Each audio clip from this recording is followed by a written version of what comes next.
The clash began not with a whisper but with the thunder of interruption.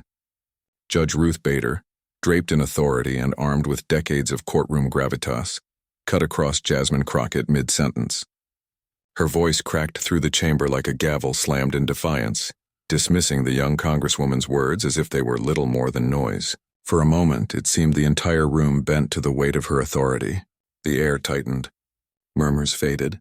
Every eye swung between the seasoned judge and the rising star who now stood in the line of fire. Crockett's lips pressed together, her thoughts unfinished, her voice momentarily stolen. You could almost hear the collective gasp ripple across the audience, the shuffle of restless feet, the subtle intake of breath from those who had come expecting sparks, but had not anticipated this flame. Even the cameras seemed to lean closer, zooming into the tension, daring viewers to blink. Judge Bader's interruption wasn't casual. It was deliberate, a public assertion that experience outweighs fresh conviction, that power could still silence passion. But Jasmine did not bow her head. Her stillness became its own kind of defiance. Behind her eyes, a fire smoldered. The silence stretched, fragile and dangerous, as though the entire chamber was balanced on the edge of a knife. Was she rattled? Would she falter? Or would she rise? That question hung heavier than the ornate chandeliers above, gripping every witness, every viewer, every restless heartbeat in the room. The judge's words lingered like smoke, sharp, dismissive, almost mocking, and yet the young Congresswoman's composure remained unbroken. A faint smile touched her lips, one so subtle that it felt like a challenge whispered in silence. She was not cornered, she was calculating. The chamber, once noisy with debate, had fallen into a silence so complete it felt like time itself had stopped to see what she would do. And then came the realization, spreading like a chill down every spine present. This was no ordinary exchange. This was a test of endurance, of identity, of whether truth spoken from the margins could stand unshaken before the towering symbols of establishment power. But no one expected what Jasmine Crockett would say next, because her reply, shaped by struggle, sharpened by conviction, was about to freeze the room in a silence far more powerful than any judge's interruption. The interruption wasn't just a clash of words. It was the collision of eras. On one side stood Judge Ruth Bader, the embodiment of authority, tradition, and the unshakable confidence of someone who had commanded respect for decades. On the other stood Jasmine Crockett, a new voice on the national stage, carrying with her the urgency of a generation that refused to wait its turn. The room was not only witnessing a debate between two figures, it was watching the torch of history sway uncertainly between the past and the future. For Crockett, every syllable mattered. She was not merely defending a policy or an opinion. She was defending the dignity of voices too often dismissed. Behind her stood communities who had been told their accents were too rough, their skin too dark, their origins too foreign to belong in the halls of power. To them, she was more than a representative. She was proof, and proof must never falter when arrogance dares to test it. Judge Bader's authority was undeniable. Her career had carved precedent after precedent into stone. She carried the weight of experience and the aura of inevitability. In her presence, most would shrink. Many had. Yet here in this moment, a younger voice dared to meet her interruption not with fear, but with stillness. That stillness wasn't weakness, it was strategy. The quiet before a storm carefully measured. This was about more than two individuals. It was about whether truth could survive in the shadow of authority, whether a new generation could confront the towering walls built by the old guard, and not only stand unshaken, but break through. The stakes reached far beyond the room. Every viewer watching knew it. Every immigrant family who had fought to carve their place in America knew it. Every young activist scrolling through clips on their phone, wondering if courage could still change the world, knew it. For Ruth Bader, the interruption was routine, a way of reasserting control. But for Jasmine Crockett, this was an inflection point. She had been interrupted before, on committees and interviews in rooms where men with louder voices assumed that loudness meant correctness. Yet each time she had sharpened her resolve, refined her words, and strengthened her spirit. And now here, before cameras and a live audience, she would show that dignity is louder than arrogance, that conviction is sharper than dismissal. You could sense the audience leaning forward, their breaths caught between anticipation and dread. Would the young Congresswoman retreat, her message drowned in the weight of authority? Or would she rise, delivering a reply so precise it could not be ignored? The cameras, the microphones, the millions waiting behind glowing screens, they demanded more than politics. They demanded a moment, a spark, a turning point that could be remembered. And that is why this confrontation mattered. It wasn't about the technicalities of policy or the etiquette of debate. It was about whether truth could still carry the room when challenged, whether identity and dignity could stand tall against experience and dominance. This was not a clash of equals. It was a trial, a test by fire. But Ruth Bader's challenge wasn't just a question. It was a test.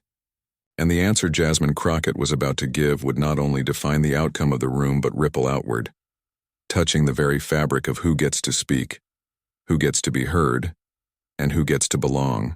To understand the weight of that interruption, one must first understand the presence of Judge Ruth Bader. She was not just a figure at the table. She was a monument in motion.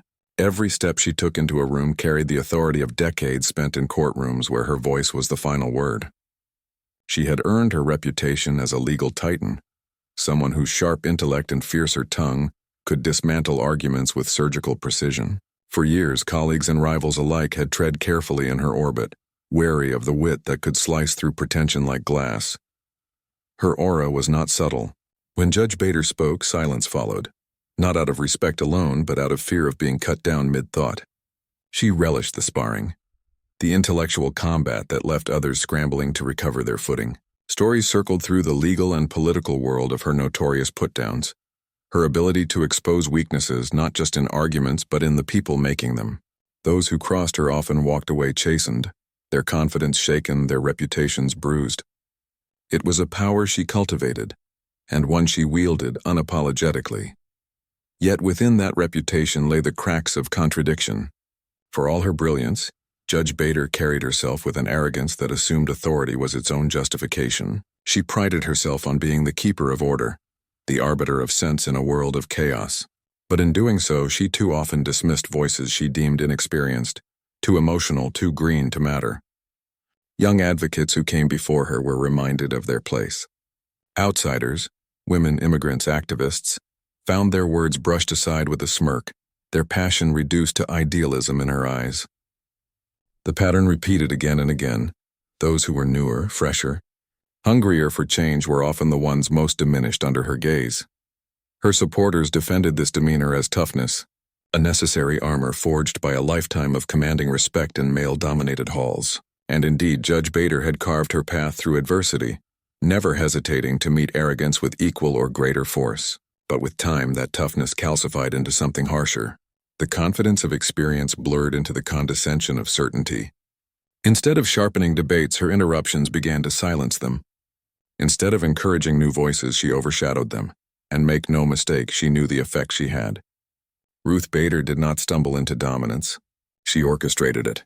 Every pause, every tilt of her head, every measured interruption was designed to remind the room who held the gavel, even when none was physically in her hand. It was power as performance honed into a craft.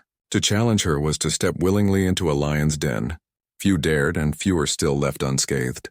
There were countless examples whispered in political circles. A young attorney years earlier, whose opening statement was dismantled so thoroughly by Bader's interruptions that his career never recovered. A seasoned senator reduced to stammering after a pointed question laced with ridicule. Each story reinforced the legend. When Judge Bader chose to strike, the outcome was predetermined. The challenger would falter, and she would stand triumphant, her wit immortalized in the margins of history. But legends, no matter how formidable, carry blind spots. For Judge Bader, it was the assumption that every opponent would bend beneath the weight of her authority. She had come to believe that dominance was inevitable, that her track record guaranteed victory before the first word was spoken. And in that belief, she underestimated those who were not playing by the old rules. She mistook resilience for naivety, passion for recklessness, calm for weakness. So when Jasmine Crockett rose to speak, the judge viewed her as she had so many others before, a bold but unseasoned voice, full of fire but lacking the steel to withstand her blade. She believed the interruption would rattle the Congresswoman, remind her of her place, silence her with the weight of experience. After all, it had worked so many times before. But what Ruth Bader failed to see was the shift in the air beyond her chambers. The country was changing. The voices once silenced were no longer waiting for permission. They carried the momentum of movements, the power of communities who had endured dismissals far sharper than a judge's tongue. And Jasmine Crockett was not an isolated voice. She was the echo of millions who had grown tired of being told to wait, to soften, to shrink. Judge Bader leaned on her history, her legend, her authority as a shield. But authority alone cannot withstand truth when truth arrives unflinching, unafraid and unwilling to bow. And in that chamber, beneath the weight of chandeliers and cameras, Ruth Bader prepared to deliver another lesson in dominance, certain it would land as it always had. But this time she chose the wrong opponent. Before Jasmine Crockett stood in that chamber, facing the weight of a judge's interruption, she had already stood against storms far fiercer than words. Her story was not one of privilege or inheritance, but of grit, carved out of struggle, of a young woman who learned early that survival meant speaking when others expected silence, standing tall when the world wanted her bent. She grew up in a community where opportunity was scarce but voices were many, where dignity was not given but demanded, and where every victory was shared because no one could afford to win alone. Crockett's childhood was painted with contradictions. Laughter in kitchens where bills piled on counters. Hope sung through church hymns even as neighbors mourned injustice. Determination kindled in the face of doors slammed shut. In those formative years, she learned that courage was not optional. It was the air her people breathed. Education became her battlefield. While others questioned whether someone like her could ever walk the halls of power, she was already plotting her course. Nights of exhaustion turned into mornings of study. Each exam a small rebellion against the limitations others imposed on her. Her law degree was not just an academic pursuit, it was armor. It was a declaration that voices from the margins could not only enter the courtroom but command it. And when she earned that degree, it was more than her name on the diploma. It was every family member who had sacrificed, every mentor who had believed, every neighbor who had whispered, "Don't quit." As a lawyer, Crockett carried that fire into cases that others deemed too small or too hopeless. She defended those who could not afford defenders, fought for tenants pushed to the edges by greedy landlords, and stood with clients whose names would never make headlines, but whose lives would be changed forever by justice. Every late night spent poring over documents, every hour spent in cramped offices or crowded courtrooms, stitched resilience deeper into her character. She was not just practicing law, she was practicing defiance, but sacrifice came with the path she chose. Crockett often bore the weight of criticism, dismissed as too fiery, too bold, too unwilling to play the game by the rules set before her. Her refusal to compromise her values cost her opportunities, allies, and at times even her own peace of mind. Yet those losses only refined her sense of purpose. She understood that true service was not measured by comfort but by impact, and impact was never comfortable. Her roots kept her grounded. Crockett never forgot the neighborhoods that shaped her, the families who trusted her to speak when they could not, the communities who saw in her victories their own reflection. Each campaign rally was filled with faces that mirrored her own journey. Immigrants chasing their American dream, young women daring to imagine themselves in spaces that once felt unreachable, elders who had fought their own battles for dignity, and now entrusted her to carry the torch forward. She drew strength from them, carrying their stories like sacred texts. By the time she entered Congress, she was no stranger to being underestimated. Her very presence in those chambers was a challenge to the old guard, who had grown accustomed to voices like hers being silenced. Yet Crockett did not come to blend in.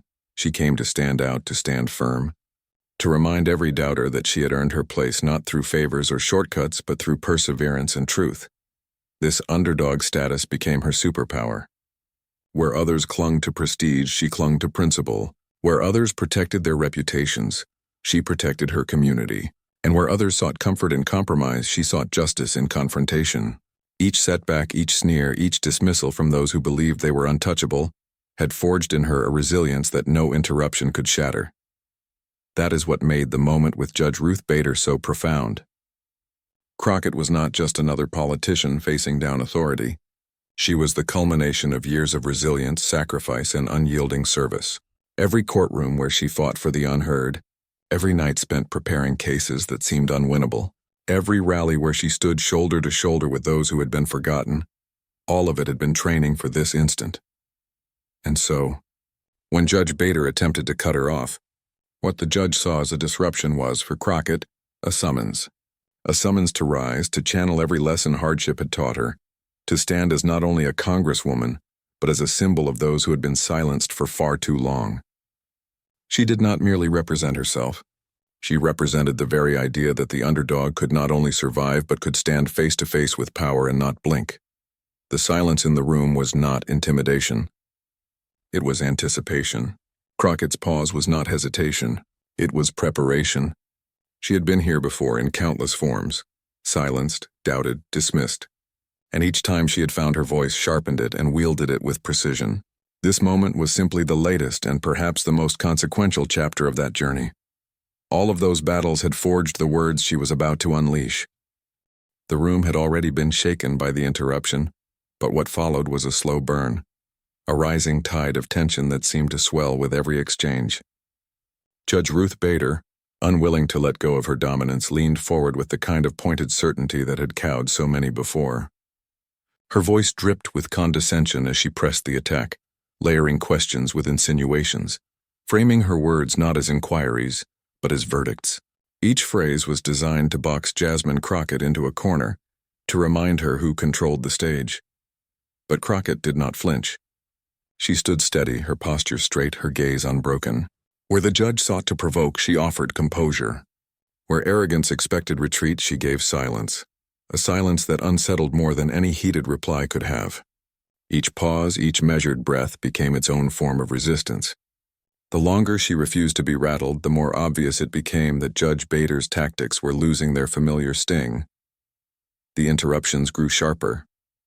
Bader cut across Crockett's sentences, her eyebrows arched high with disdain, as if daring the congresswoman to stumble. At one point, she even leaned back in her chair, crossing her arms, her smirk practically inviting the crowd to share in her superiority.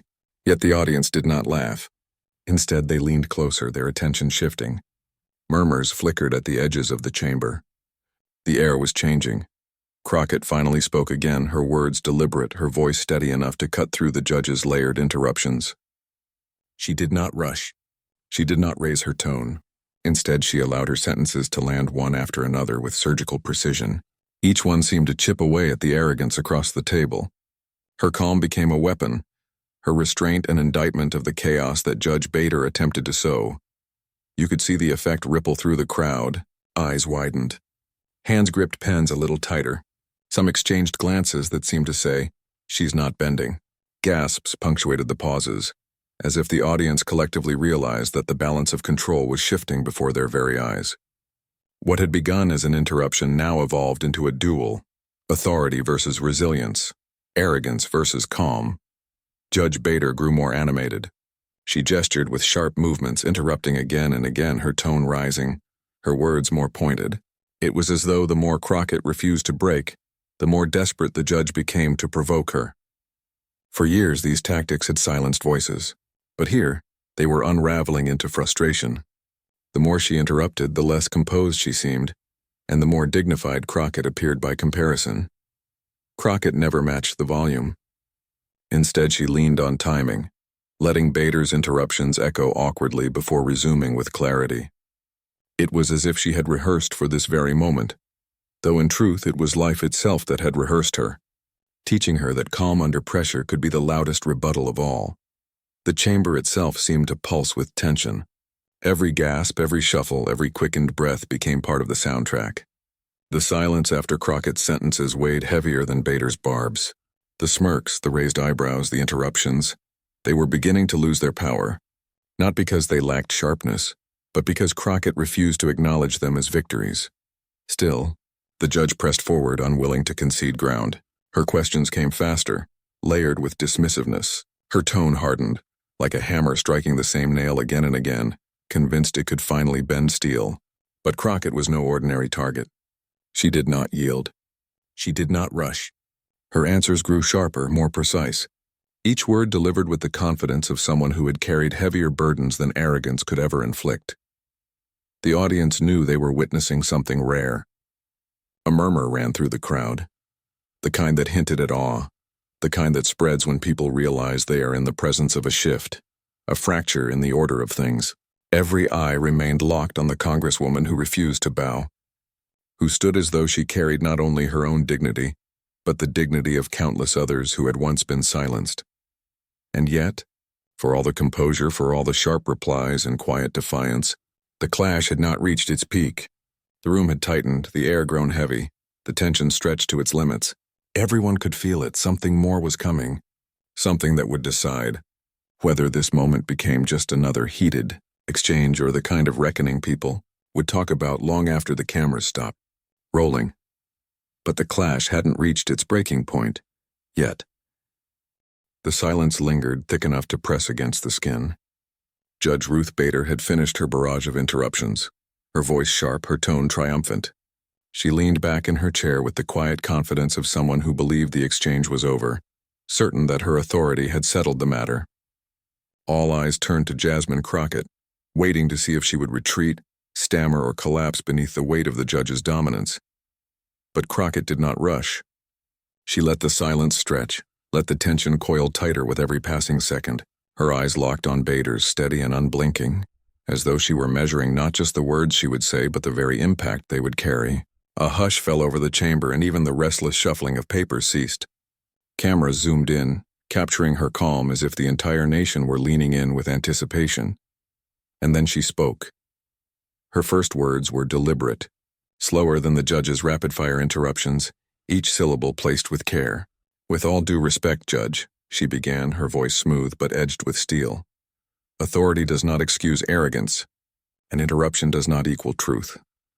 The statement hung in the air, a direct rejection of everything that had just unfolded.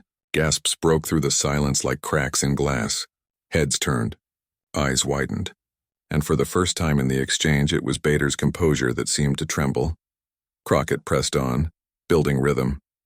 She leaned forward slightly, her voice rising, not in anger but in conviction, the kind that gathers power like a storm. "You speak of experience as if it makes you untouchable. But experience without humility is just entitlement. You dismiss new voices not because they are wrong, but because they are not yours. You cut off arguments not because they lack merit, but because you cannot imagine they could ever rival your own." The room shifted. A low murmur rippled through the audience, the kind of sound that signals agreement too risky to say aloud. Crockett had struck a nerve, and she knew it. She let the words sink in, pausing just long enough for their weight to land. And then she delivered the blow. "But authority is not measured by who speaks the loudest. It is measured by who listens when it matters most." Judge Bader blinked. For years she had wielded interruption as her sword, cutting others down before their arguments could take root. Now Crockett had seized that very tactic and turned it against her, not by shouting, but by standing taller in silence, by allowing her words to pierce through without haste. The Congresswoman's cadence sharpened, each line building upon the last, dismantling the judge's aura brick by brick. "You ask questions, but you do not hear answers. You challenge voices, but you do not respect them. You claim wisdom, yet you confuse dominance for justice." Her voice rose with each sentence, the chamber vibrating with the rhythm of her rebuttal. "Justice is not interruption. Justice is not arrogance. Justice is truth, spoken clearly even when you try to drown it out." Gasps turned to applause, hesitant at first, then swelling despite the setting. The crowd could not contain themselves. Crockett's reply had broken the rules of decorum, yes, but it had also broken the spell of inevitability that Ruth Bader had cast over the room. Bader shifted in her seat. The smirk that once stretched across her lips faltered. Her hands, once confidently folded, now fidgeted with her notes. For the first time, she seemed less like an unshakable monument and more like a figure exposed, her tactics laid bare. Crockett did not relent. She leaned into the silence between each phrase, wielding timing like a blade. "You see me as unprepared, but I am prepared because I have had to be. You see me as untested, but I am tested every day by a world that assumes people like me don't belong here. You see me as inexperienced, but what you call inexperience, I call resilience." Every pause drew the crowd tighter, every sentence a hammer against the foundation of Bader's authority. Crockett had shifted the terms of the battle. It was no longer a clash between a seasoned judge and a young Congresswoman. It was a reckoning between entitlement and dignity, between arrogance and truth.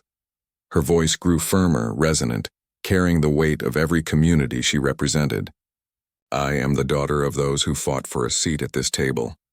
I am the product of neighborhoods you never walked through, of classrooms where we had to fight for resources, of courtrooms where justice was not a guarantee, but a prayer.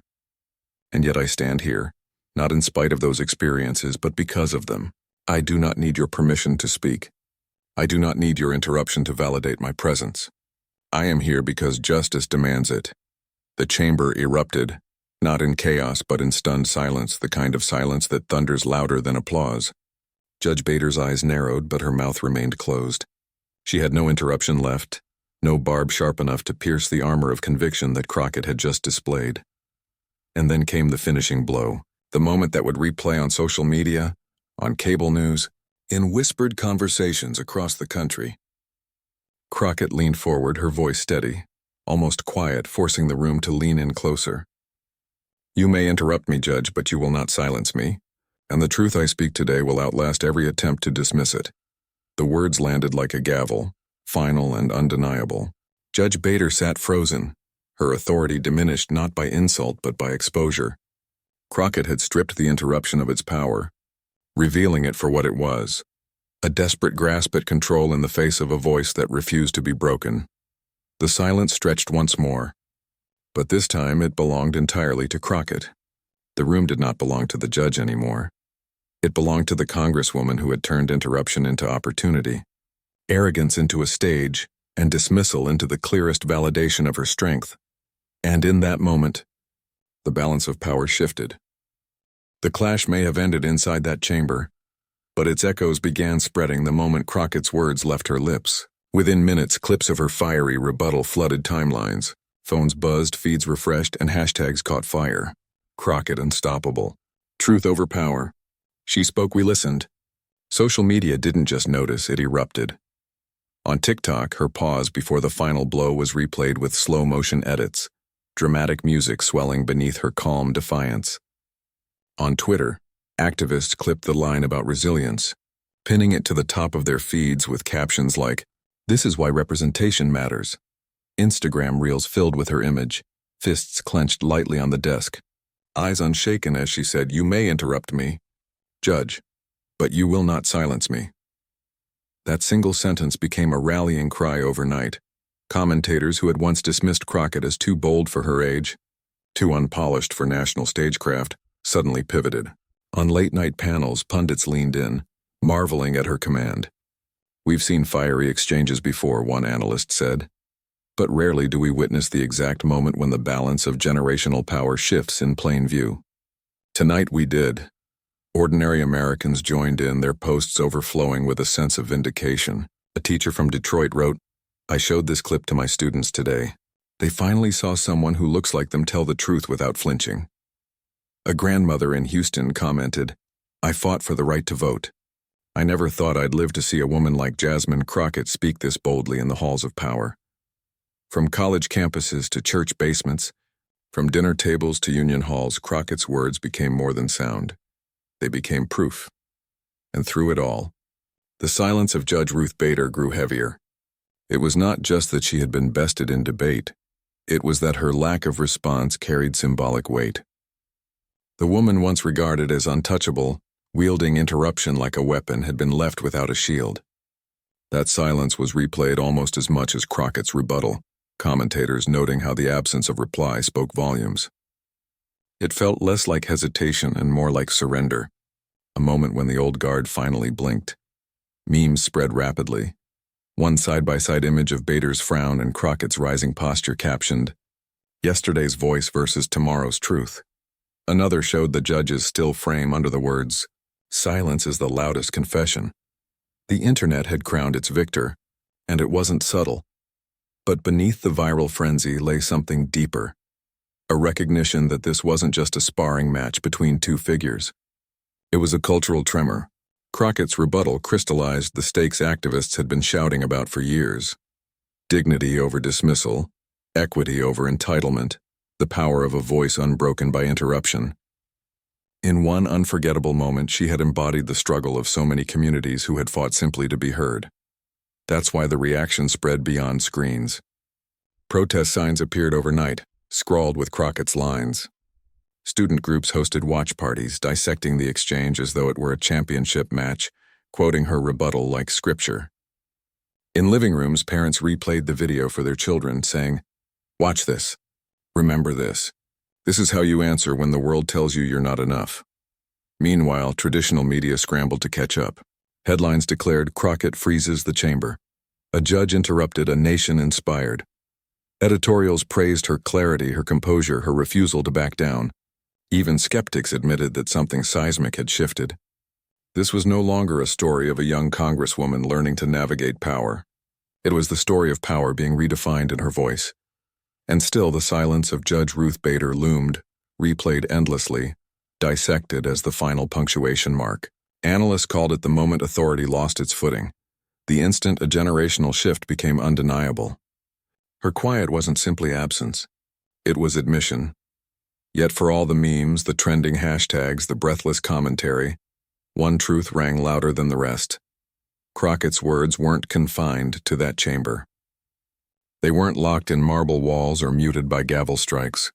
They had leapt free, carried on airwaves and fiber optics, into homes and hearts that had been waiting for them. And the cliffhanger was clear. Crockett's words weren't just heard in that room. They echoed nationwide. When the chamber finally exhaled, it wasn't just the end of an argument. It was the unveiling of a lesson that stretched far beyond those walls. Jasmine Crockett, standing steady in the afterglow of confrontation, refused to let the exchange be remembered only as a clash of egos.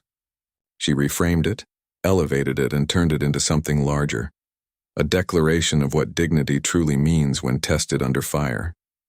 Her words carried the rhythm of conviction, the kind that belongs less to politics and more to timeless truth. She reminded the room and the millions watching that authority is not about the loudest interruption or the most polished resume. Authority is about integrity. It is about who you choose to be when someone tries to silence your voice. "Dignity," she said softly, her tone neither bitter nor triumphant, "is not granted by a title. It is claimed through how we carry ourselves when the world demands our silence."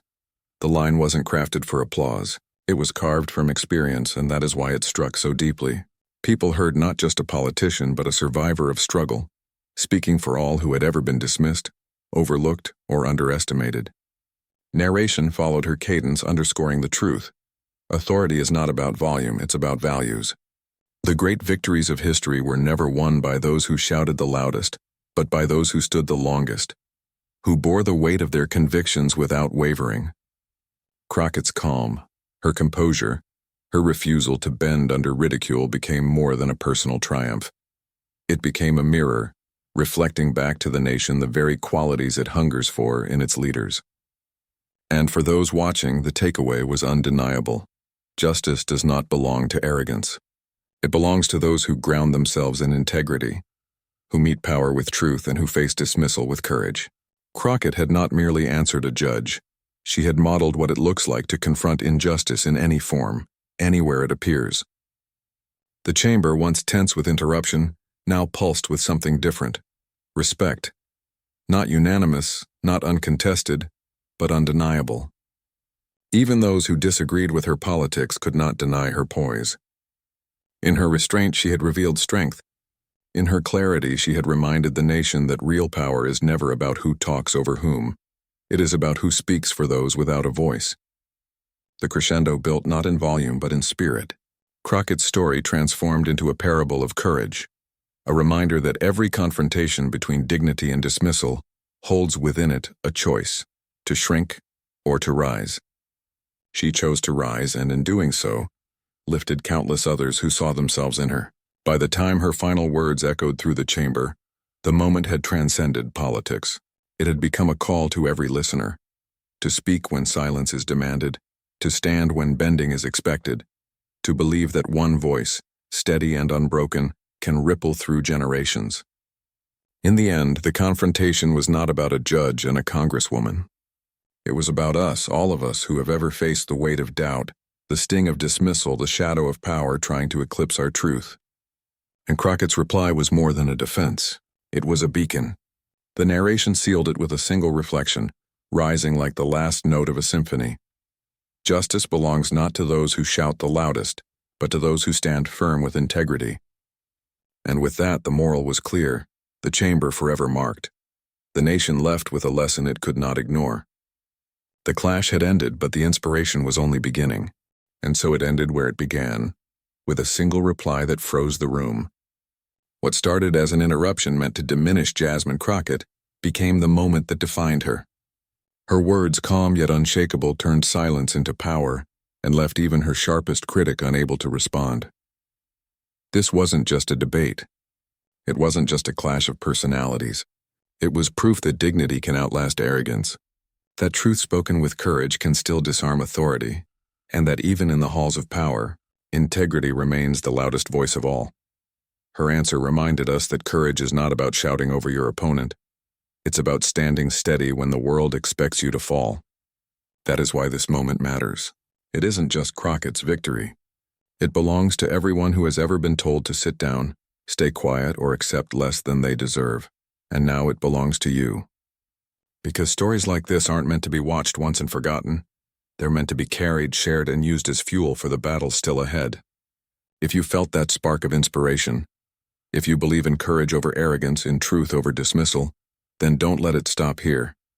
Subscribe to this channel. Share this story with someone who needs the reminder that their voice matters. Be part of the growing movement that refuses to let dignity be drowned out by arrogance. Together, we amplify not just Crockett's words, but the universal truth they represent. Because in the end, the world doesn't change when arrogance interrupts. It changes when courage replies.